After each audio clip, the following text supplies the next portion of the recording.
Can you guys see my screen now?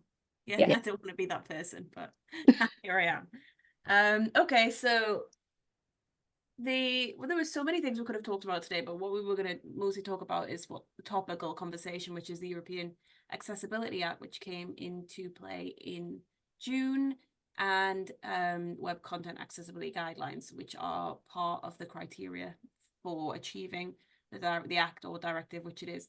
And I know most people who work in content, or especially content design, will know the guidelines, but this talk is specifically about content and the guidelines and some of the ways in which that those things cross over, and especially Ellen, professionals. there's Yeah. just a couple of comments in the chat about that they're struggling to hear you.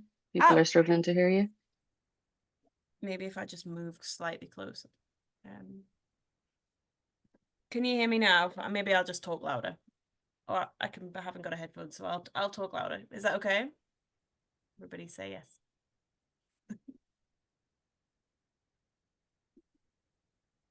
I mean, we can figure it out if you talk again. Okay. Okay. I'll go on to the first slide and then I'm in and out. Am I in and out for you, Michelle? No? Oh, You're okay for me. Michelle was louder because presumably you've got like headphones on. Mm-hmm. okay, that's fine. I'll just shout. Yeah. That's fine. So, and I'll talk slower because I do sometimes talk too fast. So, for the background, I'll introduce myself first since I'm already talking. But yeah, I'm Ellen, and I am a content strategist. I also build websites. I work here in the Northeast. My business is called Content by the Sea, and I write a newsletter as well. And I am also neurodivergent, so that is kind of partially where this shared interest came about, which was content accessibility and specifically accessibility for invisible disabilities, neurodivergence, and things like that. And that was where myself and Michelle decided that we wanted to create an event that was about accessibility, but also accessible in itself. Yeah, so as Ellen said, I'm Michelle. I am a copywriter, content designer, and brand consultant. As I mentioned before, I live in Scotland, but I'm Irish. I rebranded recently to kind of play homage to my Irish roots. I was previously known as Specky Scribbler on one of the platforms before it went to hell, and now I run a consultancy called OM. And for a bit of context, I am also neurodivergent and I have a chronic illness.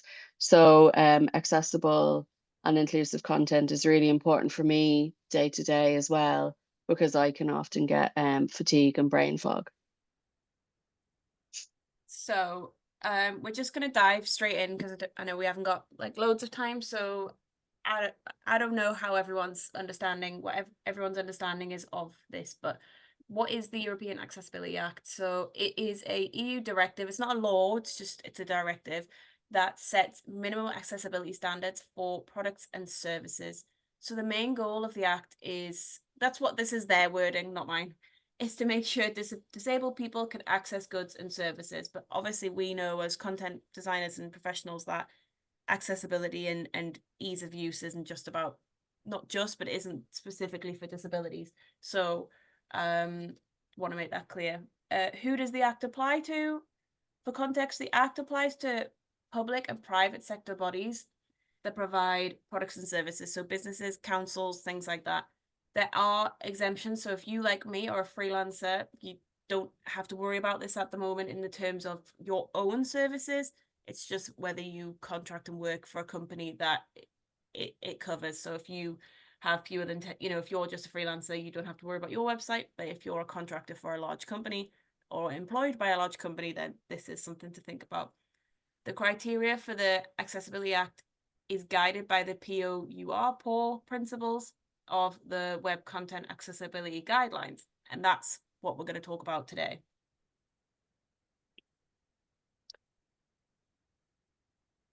Yeah, so most people on this call are aware of the Web Content Accessibility Guidelines. Some people call them WCAG, and have followed them and paid attention to them for their entire careers. But it can be really hard to decipher them. and their relevance for content in particular, because they're really ambiguous about language. So as Ellen mentioned, we're going to focus on practical steps to follow WCAG guidelines, and as a result, the Yeah. EAA throughout this call. Yeah.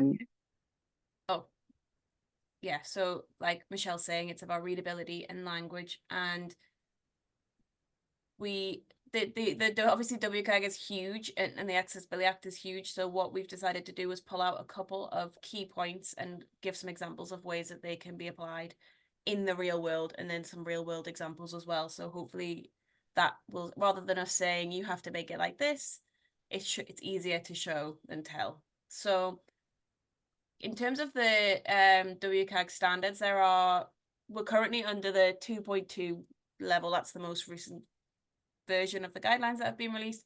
There are 3 conformance standards. So you've got A, which is basic accessibility. There's around 30 criteria. It's super, super basic, that sort of thing. You've got AA, which is what they call strong accessibility. This is the typical standard expected by the EAA and the Equality Act. So this is the level that people generally expect. Although I will say we all need to be working towards AAA, because this is the highest standard as of right now.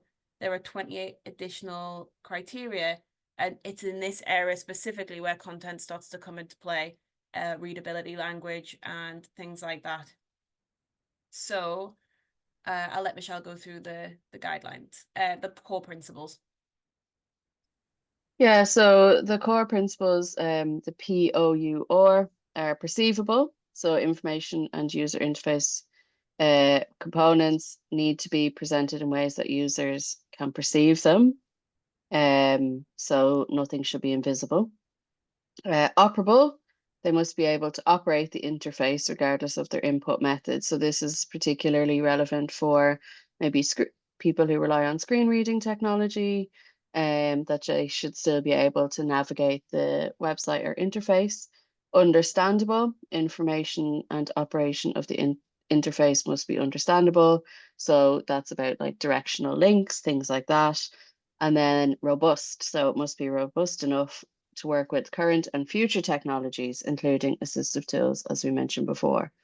I think that one can be difficult for people working in larger organizations sometimes to adhere to if they're dealing with really old tech. I'm not a web person, but obviously I've done content for web, and I've worked with designers who are incredibly frustrated that the infrastructure of websites or products is old and therefore will automatically kind of fall out with the robust guidance. So yeah, so not all of the POUR principles will impact content professionals, although I still think it's probably useful to be aware of them or to look through them. So what we're going to do in this call, just to save on us not going into every single point, is we're going to talk about 2 areas, one in perceivable, which is 1.3, and one in understandable, which is annoyingly 3.1. Hopefully there's not too many people in here that what's the numerixic? Is that the word? Dyscalculia, because that's confusing for me. The perceivable section. So under WCAG 2.2.1 perceivable, there are some points for content pros to consider. The guideline 1.2 adaptable is where it always comes back to for me. It's understanding adaptable. Create content that can be presented in different ways. For example, simpler layout without losing information or structure. So you might think, oh, well, that's just a designer's job, but in reality, there are some ways in which this is relevant to us as content people. Even just to meet the most basic level, which is level A, there are things like information structure and relationships conveyed visually can be programmatically determined or available in text. Meaningful sequence, when sequence matters for meaning, the correct reading order might be programmatically determined, and sensory characteristics. So instructions don't rely solely on sensory cues like shape, color, size, sound, location. It's even things like that you still see a lot these days. So I think as design gets a little bit more slick, people start to invest more in certain design things and start to think about, they forget about accessibility essentially. So here are some practical examples for 1.3, which is what is it called? Understand and adaptable. There are some technical elements. Obviously, you might know about ARIA tags if you work in content design or service design, but also there are things like making changes of the text source very clear. So block quotes, italics, quotation marks. This is an example that I've pulled from Shelter. A lot of these examples are from charities, just because charities do this sort of thing really well. So you can see here that on the left top, you've got why isn't there enough social housing? You've got the bullet point texts, and then you've got this significant red divide. The color contrast is good on this.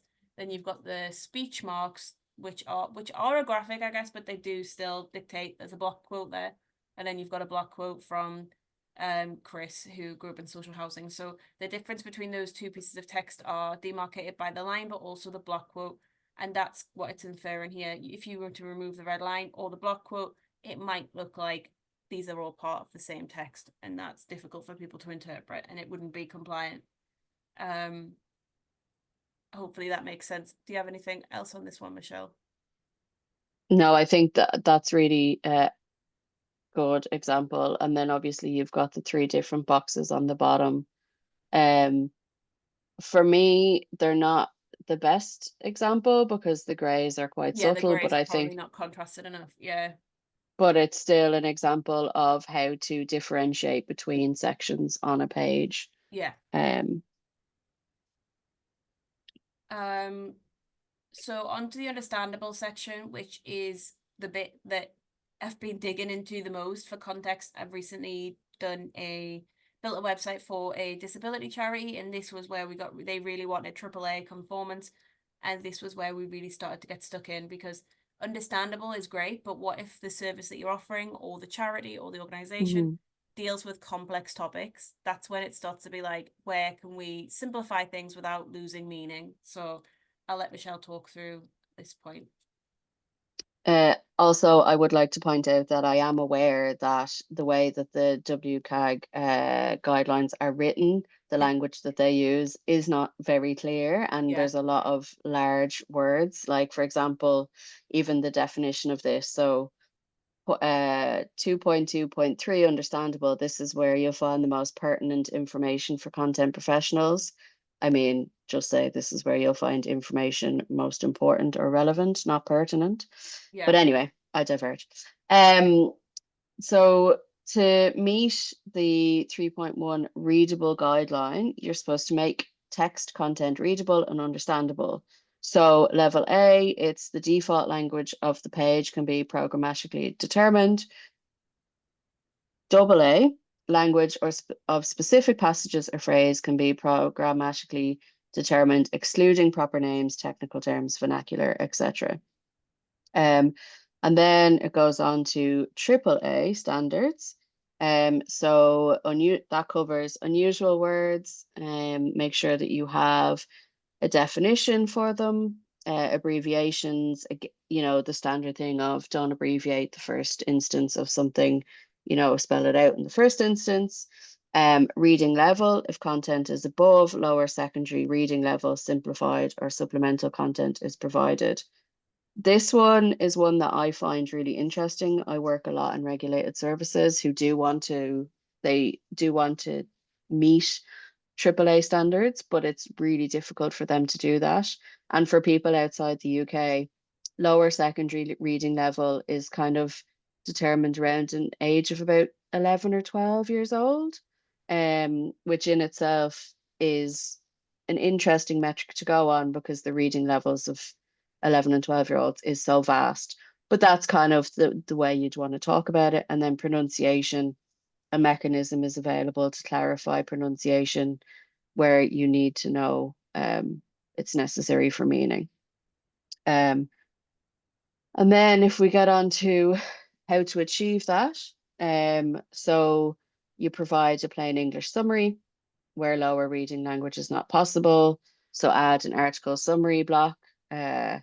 for to the start of resources, blogs, and guides, or provide an easy read guide for something complex. So I think these are a lot of good design principles in general, and something that as content designers we've probably argued with UX designers about the importance of having these. And then we've got two examples to kind of show what this looks like. So the first one is from the ADHD Foundation. So it's a really good example. It has breadcrumbs, it has a tag, a H1 title, and then a subtitle. So what is ADHD? Explained, and then it also has a table of contents to the right, which I presume is fully clickable and will bring you to each section. And then we also have an example of an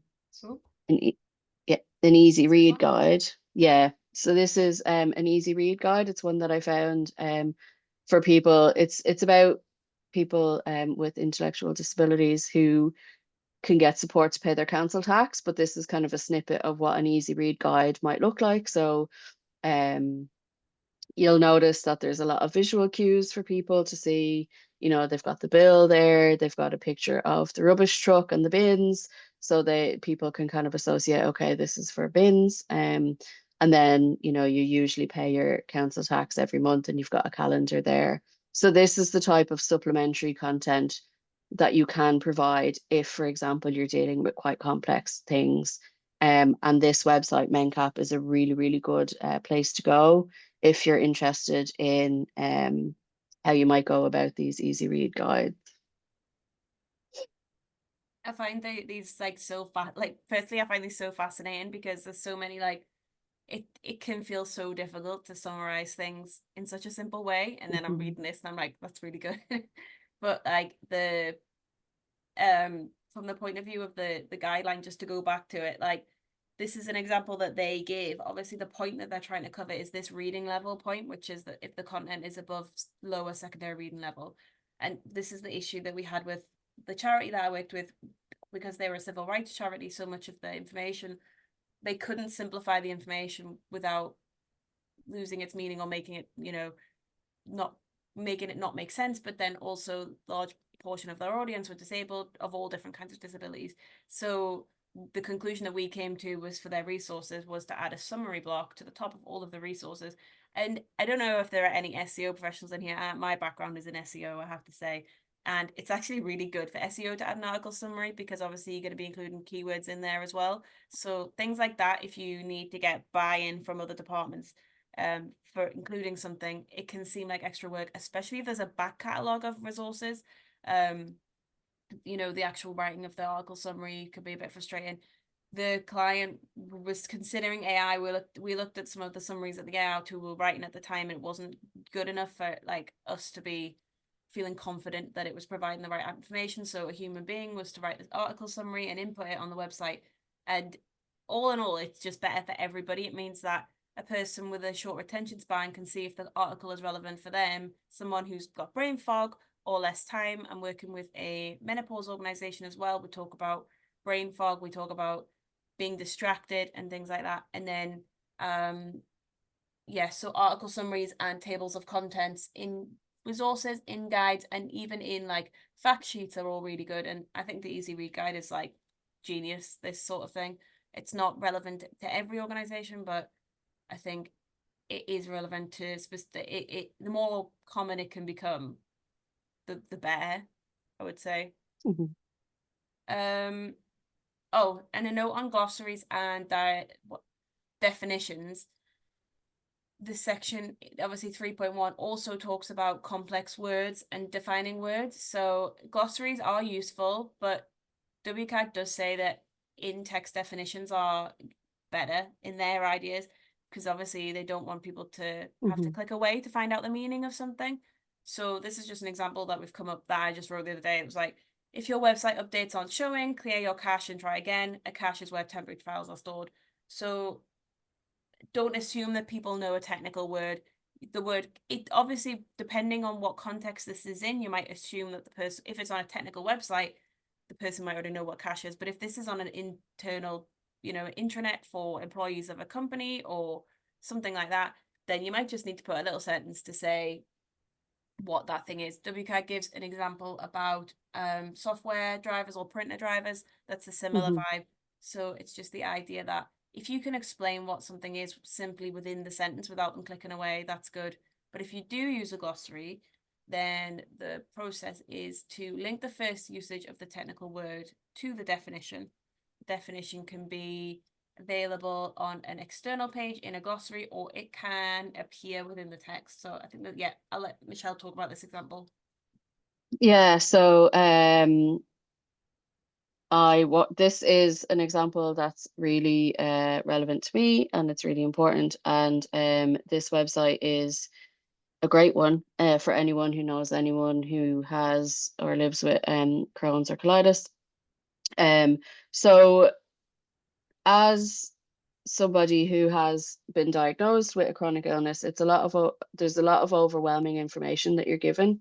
And the Crohn's and Colitis UK does a really, really great job of, they have a page on medical words. You can see it underlined there. You can click to it. You can download a lot of their stuff. So this one comes from one of the treatments that's available. So you'll see if you follow the trail across the top of the page there, it's info and support, information about Crohn's and colitis, all information, treatments, and then adalimumab, I think I said that right, which is one of the medications that people can be offered.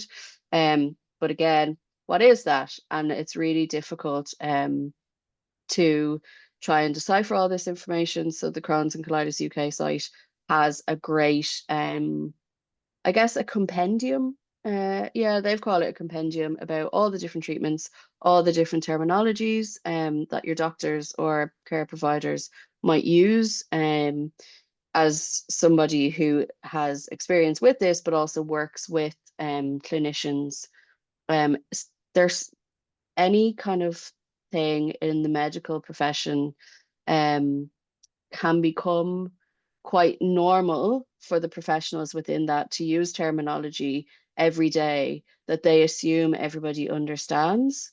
But that patients or caregivers might not fully understand, and they don't really get that. So this website is fantastic for helping with that. Oh, I just saw there was a comment. I noticed the Crohn's website links to a PDF. Are these accessible, or is it best to avoid PDFs? Oh, It's a can what of worms. a can of worms. But Yeah. so the most accessible form is to provide it in HTML as a web page, like a simple web page with good color contrast, etc.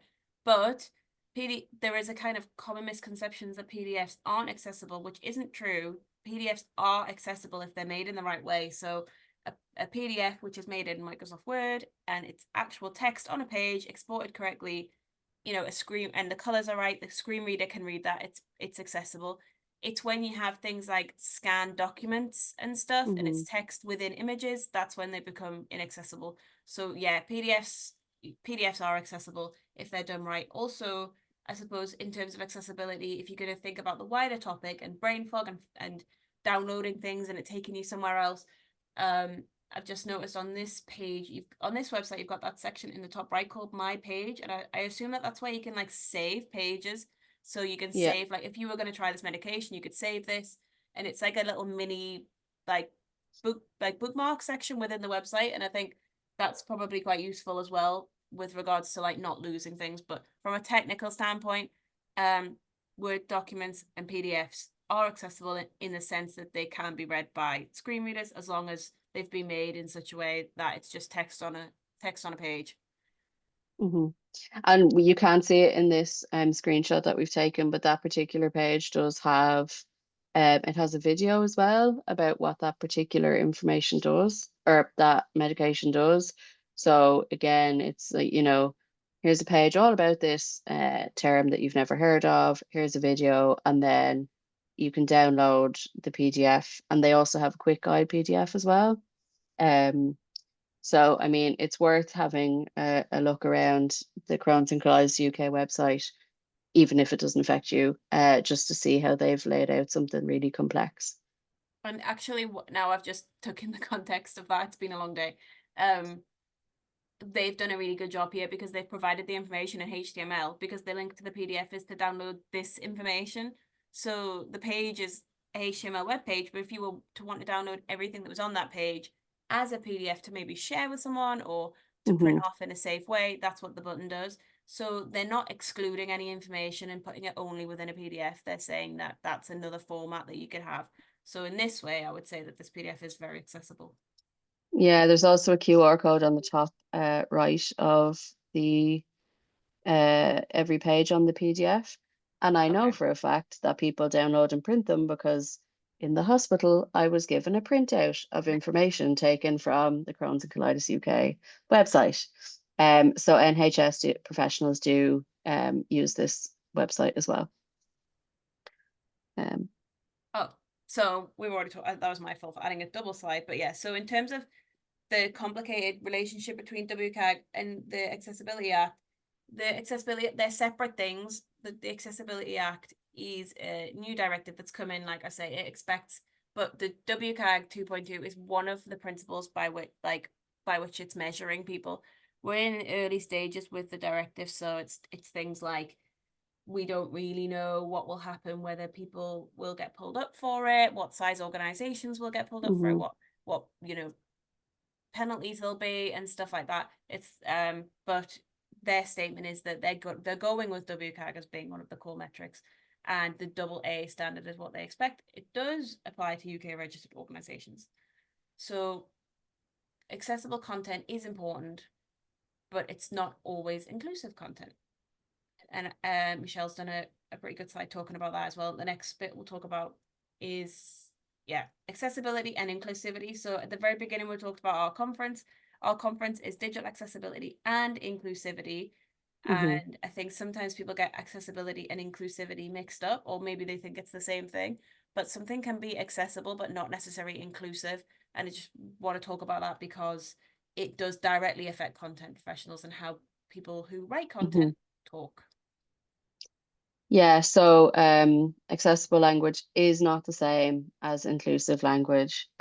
So accessibility is about removing barriers for disabled people and using language that's easy to understand. But it might not automatically be inclusive. Because inclusivity is about making everyone feel safe, welcomed, and comfortable. So a practical application of this is an online application form. So the form itself might and is often accessible and can be used by people who rely on assistive technologies, and it can be quite clear and easy to use, but they're often not inclusive, specifically title fields, because the standard options are Miss, Mr., Ms., Mrs., or Doctor. But what if the person filling in that form doesn't identify as any of the above? And that's where you come into the area of accessible form, but exclusionary content within it. So inclusive language in practice. So a couple of things to think about when you're writing or designing content to make it inclusive and accessible. So is the language you're using gendered? For example, those titles that we mentioned before, can you remove the title? Could you put in a pronoun field? Could you use MX? Think about the ways in which you're using that data and also why you're asking for that information. Oftentimes, you might not need their title. This is one that we come across quite a lot, which is the term rooted in racist or imperialistic origins. So, for example, the term blacklist, that has a racist origin. So you would use things like a rejection list or a no list instead. Do your directional links use presumptive language? So see here, go like look here, things like that. Again, if somebody is using, if they have a visual impairment, they might not see that. They might, see here, okay, but they can't. And then are your words or phrases country specific? So localization itself isn't a problem, but it can become exclusionary if the term or phrase can mean something completely different elsewhere. So an example that I have is I'm an Irish person. I live in the UK. I work a lot with people from the UK and other countries. I didn't realize until I moved, actually quite a long time after living here, that if I say to someone, "Oh my God, that's deadly," that's a really good thing in Irish vernacular. To say something is deadly, it means it's really cool or really good.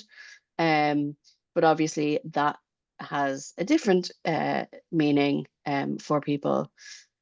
And it's also something that I haven't discussed in the slides, but I think it is important to mention, is that any sort of like metaphor or symbolic language can be exclusionary for people who might be autistic, because they're literal thinkers.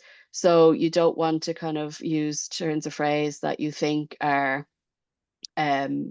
funny or cool if they're important and directional, because they get lost in uh the literal thinking. Maybe Ellen, you might have a bit more to say about that. Or Yeah, I think it's things like, I mean, within the copywriter and content community, we have lots of conversations about because writing in a fun way, writing in a laid back way, especially when writing web copy. And then, for example, a copywriter, I mean, I'm a copywriter, so I can say this, but like a copywriter might write copy, they might also be responsible for writing the button text.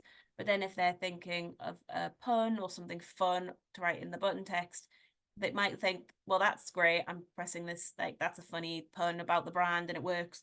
But it it doesn't necessarily work for all audiences. It might confuse people. People don't know what the button's going to lead them to. It should be very clear with micro copy, especially, what clicking on that button or what that area or whatever title page specifically means. And I know that sounds like a bit boring, but it's kind of easier for things to be boring and make sense than it is to risk them becoming convoluted or misunderstood by people. So, and all of this leads back to, I guess, things like dwell time and bounce rate. People will leave the website if they don't understand it. There is always a commercial element to this, if especially if you're a commercial content copywriter, or a content designer, and what you're trying to do is generate leads. If people don't even understand what they're doing, or they can't fill out the form, they're not going to do it. They're going to go somewhere else. So there's always that element as well. So we're going to share this deck around. We've got a bit of time for questions, but there are some really good links there. There's lots and lots going on in the accessibility space at the minute. So what I would say is, obviously the government service standard manual, which I know people here will be very familiar with, internationally regarded as being like one of the best documents. We've got WCAG, and then you will also see a conformance level report, which I've had to do for a client, and it's essentially a test, and you can go through every single one and give examples of those times when that point has been hit. You've got the Google Chrome extension, which is the Wave evaluation tool. That's the one that I use for things like color contrast, ARIA tags, and things like that. And sorry, I'm not even reading these in order, which is not accessible, but the AbilityNet website is fantastic. They have a really good one on there about creating an accessibility statement. So that's a statement that gets linked in the footer of a website, and it explains the length with which the brand or charity or business has gone to be accessible, and also includes contact information for if something isn't accessible, who they can get in touch with. And I'm seeing this on significantly more brands are asking for this now, and we're finding that even small businesses that we build websites for want an accessibility statement. So that's promising. Yeah, about access given. This is our we talked about that, yeah. We've talked about it already. There's us at the building. If you're in the Northeast, you'll know this building, which is the Catalyst on the Newcastle Helix site. For this year, there won't be a live stream because it's just it's just our first year. We may do one in the future though, but the talks will be available afterwards. We haven't listed all the speakers in here, but you can see them all on our website. We've got speakers specifically talking about digital accessibility and how that's linked to AI. We've got inclusive communicators, and we also have some social media content, accessible content creation as well. So there's something for everyone there as well. It will be a really good day, I think.